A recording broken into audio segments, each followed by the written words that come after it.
Bismillahirrahmanirrahim. Assalamualaikum warahmatullahi wabarakatuh. Innal hamdalillah nahmaduhu wa nasta'inuhu wa nastaghfiruh wa na'udzu billahi min syururi anfusina wa min sayyiati a'malina. Man yahdihillahu fala mudilla lahu wa man yudlilhu fala hadiyalah. Asyhadu an la ilaha illallah wahdahu la syarikalah wa asyhadu anna Muhammadan abduhu wa rasuluhu la nabiyya wa la rasula ba'dah. Allahumma salli ala Muhammad wa ala alihi wa ashabihi wa man tabi'ahum bi ihsanin ila yaumiddin. Alhamdulillah, marilah kita senantiasa bersyukur kepada Allah Subhanahu wa Ta'ala yang selalu memberikan kepada kita banyak sekali kenikmatan-kenikmatan. Dan di hari yang penuh dengan keberkahan ini, Allah Subhanahu wa Ta'ala kembali memberikan kepada kita nikmat bisa beribadah kepada Allah, nikmat mendapatkan kesehatan, dan nikmat kembali mendapatkan kesempatan untuk memperdalam ilmu agama, melanjutkan kegiatan belajar. Kita berharap kepada Allah Subhanahu wa Ta'ala, semoga apa yang akan kita pelajari hari ini semuanya bisa kita selesaikan, bisa kita ikuti sampai tuntas dengan baik, dengan mudah, dengan lancar, dengan menyenangkan, dan juga dengan ikhlas. Dan kita berharap semoga Allah memberikan kepada kita pemahaman yang baik, tambahan ilmu yang barokah, menambahkan keimanan kita, dan semoga mendatangkan banyak keberkahan, rahmat Allah yang luas, dan juga ampunan Allah Subhanahu wa Ta'ala untuk kita semua. Dan tidak lupa pula, marilah kita juga memperbanyak bacaan sholawat kepada junjungan kita Nabi yang mulia, Nabi Muhammad Sallallahu Alaihi Wasallam, juga kepada keluarganya, kepada para sahabatnya, dan kepada orang-orang yang selalu setia mengikuti jejak sunnahnya hingga hari kiamat. Allahumma la sahla illa ma ja'altahu sahla wa anta taj'alul hazana idza syi'ta sahla. Rabbi shrah li sadri wa yassir li amri wahlul 'uqdatam min lisani yafqahu qawli. Rabbana zidna ilman warzuqna fahman. Baik, ahibati fillah, insyaallah pada kesempatan kita kali ini kita akan melanjutkan pembelajaran kita tentang pelajaran akidah, yang insyaallah kita akan bahas tentang macam-macam syirik. Baik.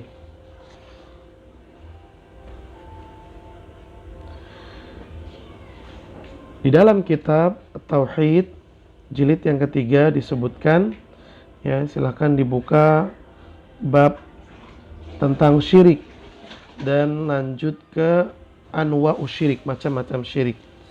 Disebutkan anwa'u syirki, macam-macam syirik. Asyirku nau'an, syirik itu ada dua macam. An-naw'ul awwalu, macam yang pertama atau jenis yang pertama, syirkun akbaru yukhriju minal millati, syirik besar yang akan mengeluarkan pelakunya dari agama Islam. Wa yukhallidu sahibahu finnari idza mata, dan pelakunya akan kekal di dalam neraka apabila meninggal, walam yatub minhu, dan dia belum sempat bertaubat dari perbuatan syirik besar itu. Wa wasarfu syai'in min anwa'il ibadati li ghairillah, syirik besar ini adalah mengalihkan salah satu bentuk ibadah kepada selain Allah Subhanahu wa Ta'ala. Mengalihkan ibadah kepada selain Allah Subhanahu wa Ta'ala. Apa contohnya? Misalnya berdoa kepada selain Allah, bertaqarrub, ya, mendekatkan diri kepada selain Allah dengan menyembelih, berkurban, nazar.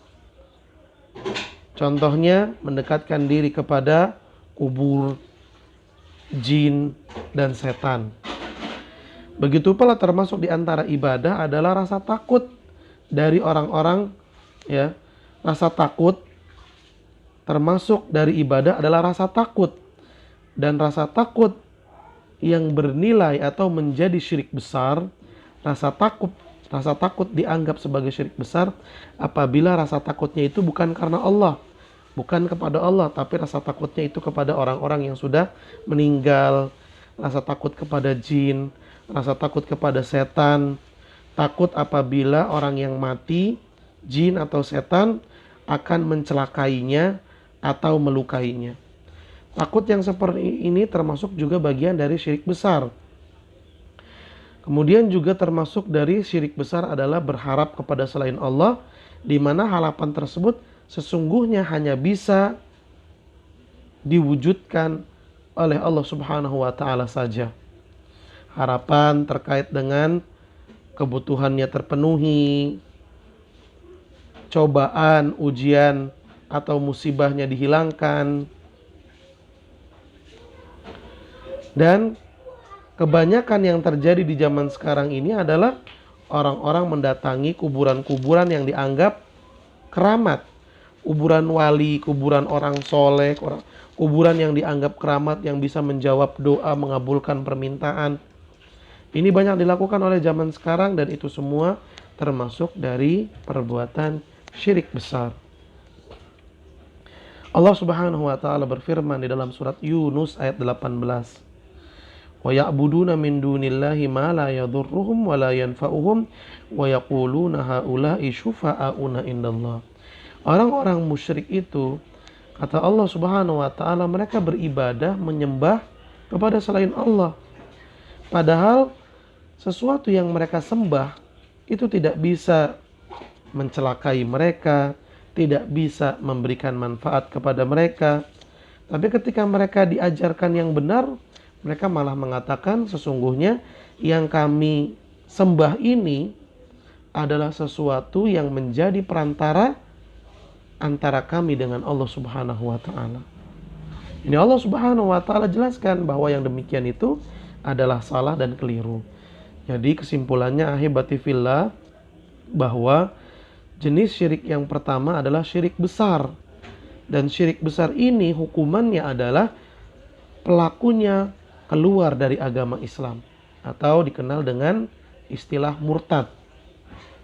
Dan pelakunya apabila tidak bertaubat dan kembali ke dalam ajaran Islam, maka dia akan kekal di dalam api neraka.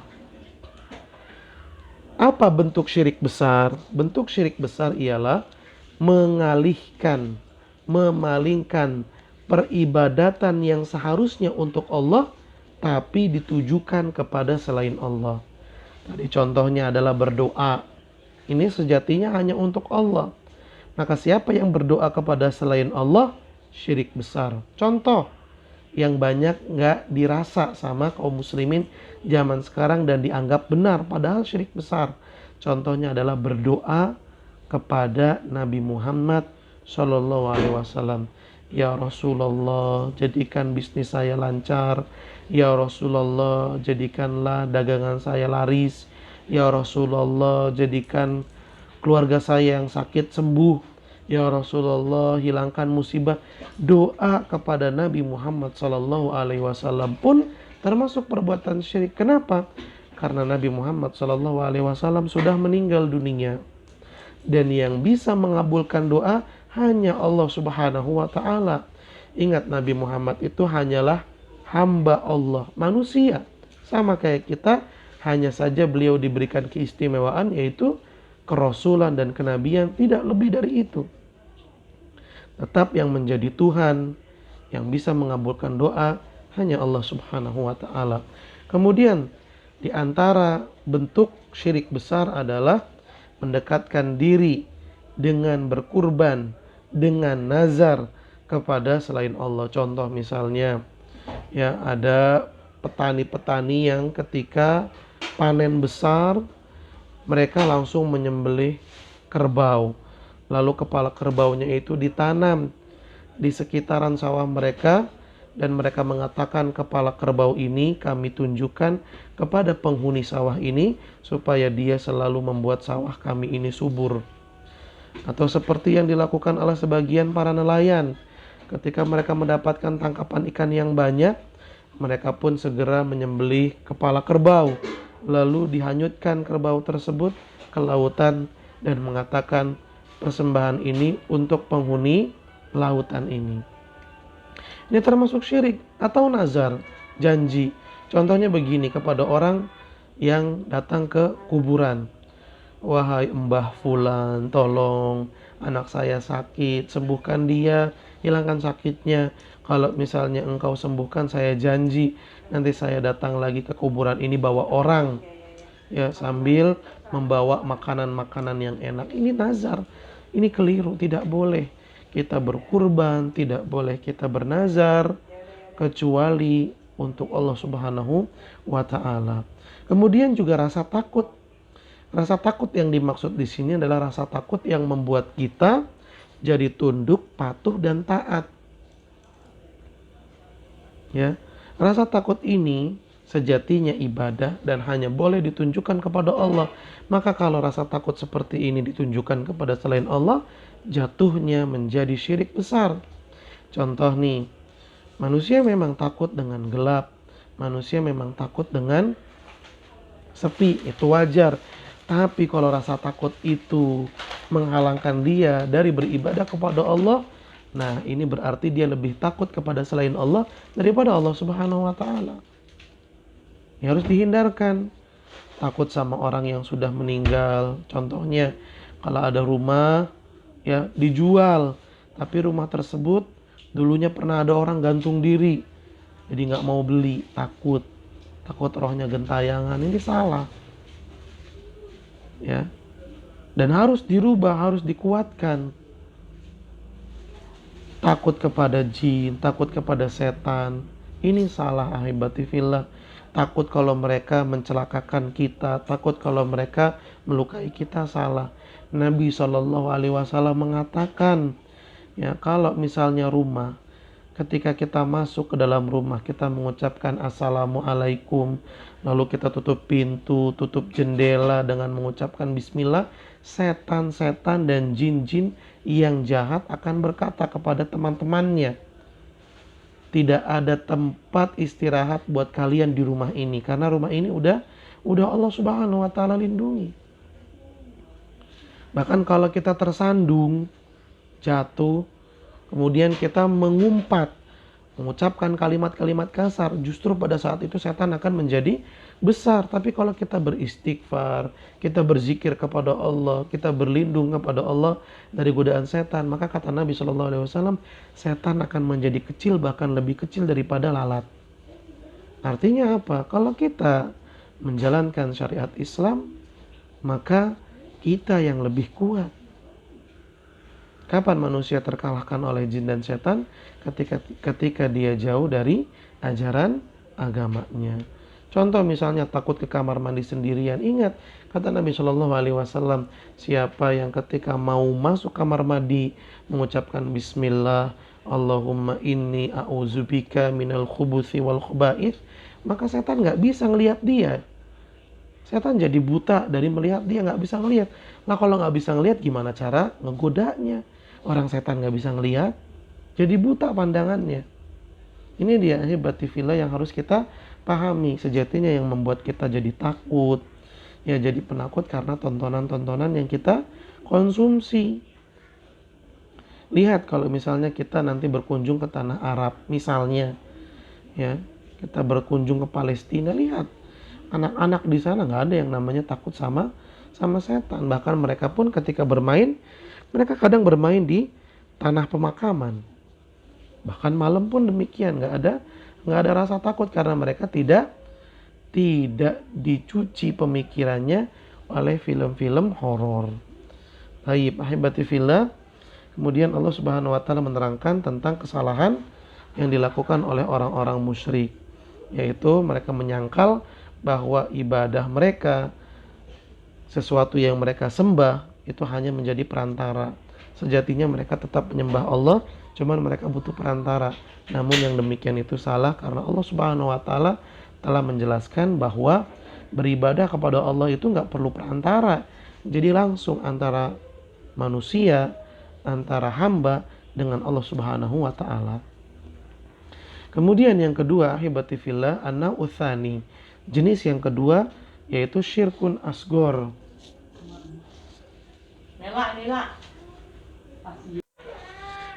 Baik. An-naw'u tsani, jenis yang kedua, syirkun asgor, syirik kecil. Syirik kecil. Jenis yang kedua, syirik kecil. La yukhriju minal millah, tidak menyebabkan pelakunya keluar dari agama Islam. Lakinnahu yunaqqisut tauhida, akan tetapi mengurangi kesempurnaan tauhid dalam diri pelakunya. Wa huwa wasilatun ila syirkil akbari, dan syirik kecil ini perantara yang akan mengantarkan pelakunya menuju syirik besar. Wa huwa kisman, syirik kecil ada dua macam. Baik, syirik kecil ini tidak menyebabkan pelakunya keluar dari agama Islam, tetapi syirik kecil ini mengurangi kesempurnaan tauhid, kesempurnaan iman. Dan syirik kecil ini bisa mengantarkan pelakunya menuju syirik besar. Baik, syirik kecil ada dua macam. Yang pertama, syirkun zohir. Yang pertama disebut dengan syirkun zohir. Wa huwa alfazun wa af'alun. Syirkun zohir ini ya adalah ucapan-ucapan dan perbuatan-perbuatan. Maksudnya apa? Syirik yang zohir ini, yang termasuk syirik kecil ini, itu bentuknya adalah perkataan dan perbuatan. Perkataan dan perbuatan seperti apa? Taib. Adapun perkataan atau ucapan, contohnya ada kal halfi bi ghairillah, bersumpah dengan selain Allah. Qala sallallahu alaihi wasallam, Nabi sallallahu alaihi wasallam bersabda, man halafa bi ghairillahi faqad kafara wa asyraka. Siapa yang bersumpah dengan selain Allah, maka dia telah kafir dan telah musyrik.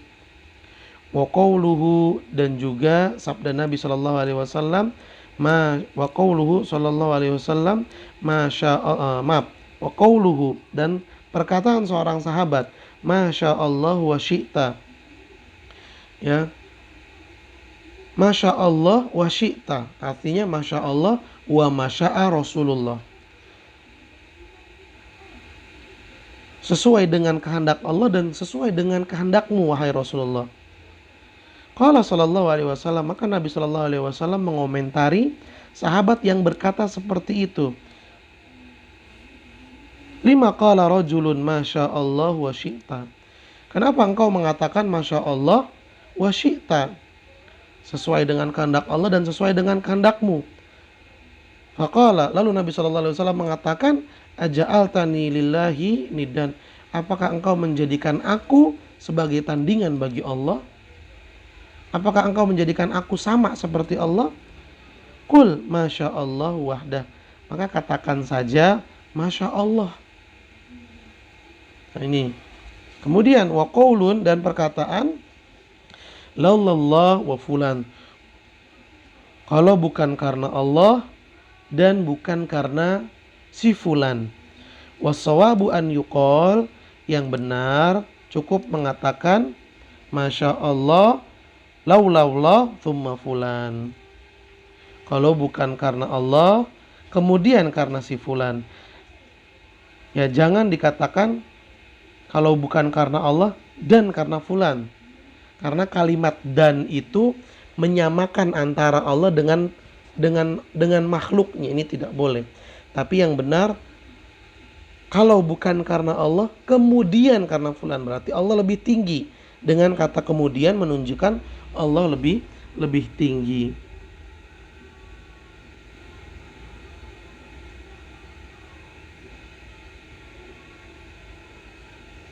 Ya. Baik. Ini dia ahibati fillah untuk syirik kecil yang tidak mengeluarkan pelakunya dari agama Islam, tetapi mengurangi kesempurnaan iman, mengurangi kesempurnaan agama, dan bisa menjadi penyebab pelakunya terjatuh dalam syirik besar. Syirik kecil ada dua macam. Yang pertama zohir, syirkun zohir, kelihatan. Zohir itu kelihatan, zohir itu artinya nampak. Kenapa dibilang seperti itu? Karena syirkun zohir ini terjadi di dalam perkataan atau terjadi di dalam perbuatan. Nah, yang tadi kita sebutkan adalah perkataan. Syirik kecil yang terjadi dalam perkataan. Yang pertama, siapa yang bersumpah dengan selain Allah. Contoh, demi Allah, demi Rasulullah. Nah, ini salah. Yang benar cukup demi Allah saja, karena kita orang beriman hanya boleh bersumpah dengan nama Allah saja. Siapa yang bersumpah dengan nama selain Allah, maka dia telah berbuat syirik. Syirik kecil. Walaupun nama yang dia sebutkan dalam sumpahnya adalah Nabi Muhammad, demi Rasulullah. Ini tidak boleh.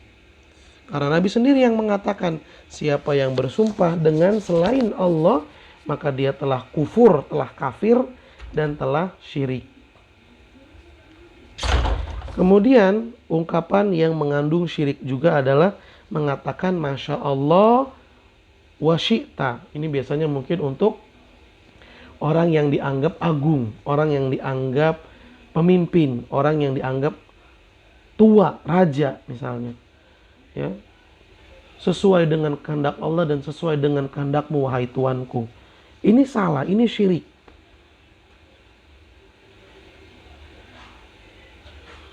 Yang benar mengucapkan Masya Allah saja, atau kalau pengen menyanjung orang, maka kita katakan Masya Allah thumma syi'ta. Kalau kita berbicara dengan bahasa Arab ya, pakai kata thumma, bukan pakai wa. Kalau Masya Allah wa syi'ta, sesuai dengan kehendak Allah dan kehendakmu, berarti kita menyamakan antara makhluk dengan Allah. Tapi kalau kita katakan Masya Allah thumma syi'ta, artinya sesuai dengan kehendak Allah, kemudian sesuai dengan kehendakmu. Berarti Allah lebih tinggi daripada manusia. Ini tidak apa-apa. Yang sama dengan hal ini adalah, nih biasa dikatakan nih sama orang Indonesia, kalau bukan karena kamu, waduh saya nggak tahu nih, mungkin saya bakalan celaka. Wah, kalau nggak ada kamu rumah saya bakalan kemalingan. Untung aja ada kamu, selamat saya nggak jadi ketabrak. Kalau bukan karena ini, kalau bukan karena itu, kalau bukan karena dia, kalau bukan karena kamu. Ini termasuk ungkapan syirik. Yang benar bagaimana? Yang benar adalah kalau bukan karena Allah. Ini yang benar. Dan kalau kita pengen berterima kasih, menyanjung orang, maka kita katakan, kalau bukan karena Allah, kemudian karena kamu. Pakai kata kemudian. Karena kalau misalnya kita bilang kalau bukan karena Allah dan karena kamu, maka kita menyamakan Allah dengan makhluknya. Karena dan itu menyamakan. Tapi kalau kita katakan kalau bukan karena Allah, kemudian karena kamu, maka kita menganggap Allah lebih utama, lebih dulu, lebih tinggi, kemudian makhluknya. Ini boleh. Ya. Sama juga, ini adalah keberkahan dari kamu, makanya kita bisa lancar bisnisnya nih. Ini karena kehebatan kamu. Tidak boleh. Segala sesuatu yang terjadi di muka bumi ini atas dasar kehendak Allah. Maka kita kembalikan dulu kepada Allah. Ini alhamdulillah nih, karena kemudahan dari Allah, karena nikmat dari Allah, kita bisa berhasil. Itu dulu. Jangan langsung mentang-mentang, oh ini karena memang kamu hebat, karena memang kamu itu pandai, karena kamu itu banyak pengalaman, karena kamu itu luar biasa. Enggak ada. Siapa yang mengatakan ini lebih dulu, maka dia telah berbuat syirik. Hati-hati. Ya, semua itu karena Allah lebih dahulu, baru kemudian makhluk. Taib. Wa ammal af'alu, perhatikan ahibati fillah agar kita mengetahui. Ya, karena ada pepatah, man la ya'rifu syarra yaqa' fihi. Siapa yang tidak mengetahui mana-mana saja larangan, mana-mana saja yang diharamkan, kalau dia nggak tahu itu, maka boleh jadi dia akan terjatuh dalam larangan dan haram tersebut. Maka penting bagi kita untuk berilmu. Kita tahu mana syirik, mana yang dilarang, mana yang diharamkan. Tujuannya apa? Bukan kita pengen ngelakuin, tapi supaya kita bisa menghindarinya. Tolong fokusnya. Wa ammal af'alu, adapun perbuatan yang mengandung syirik kecil, syirik zohir. Famithlu lubsil hilqati wal khayti li raf'il bala'i aw daf'ihi. Contohnya memakai gelang